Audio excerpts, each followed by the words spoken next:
We're here in front of the Globe Theatre ahead of the Corporate Content Awards, which are taking place there tonight. And I'm here with Emily Eccles, who's Communications and Engagement Business Partner at MyCSP. And they're entered in for Best Content Targeted to the Internal Audience tonight, which is very exciting. And Emily, I just would like to ask you for some background to the campaign. Why was it launched and some of the incentives for this campaign?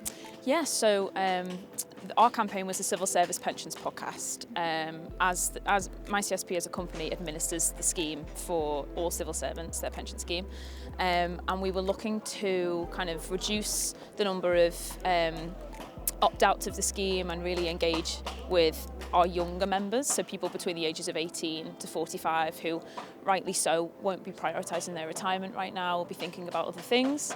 So we wanted to design something, an initiative and a new kind of platform to really encourage them to learn more about the scheme and really understand how valuable it is. It's one of the best public sector schemes in the country.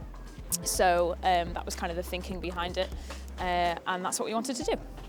And why did a podcast format feel appropriate for this campaign and this audience, as opposed to something else from the plethora of formats that is available to corporate content? Yeah, so we know that there are about 90 million weekly listeners of podcasts in the UK. I think about 65% of them are aged between 18 to 35. So we expanded that to be 26 to 35, sorry. So we expanded that audience to 18 to 45, and that became our target audience. And we know that the vast majority of people who listen to podcasts every week do so to learn something new. They do so on their commute, on their way home. So it really lent itself well to what we were trying to do.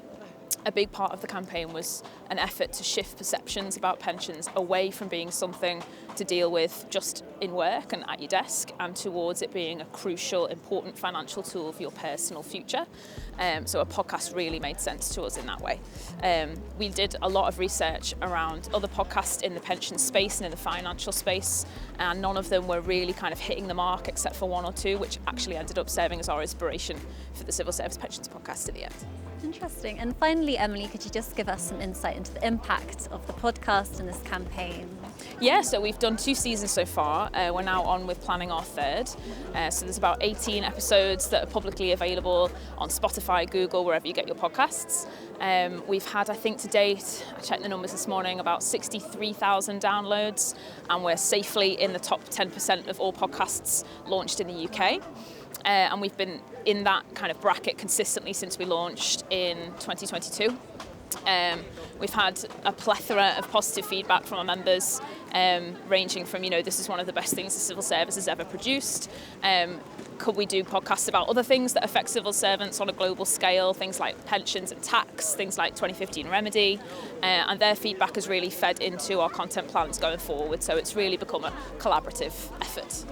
Well, and I know that our judges were also impressed by your work too, so I'm excited to see how you do in the awards tonight. So best of luck to you guys. Thank you very much. Thank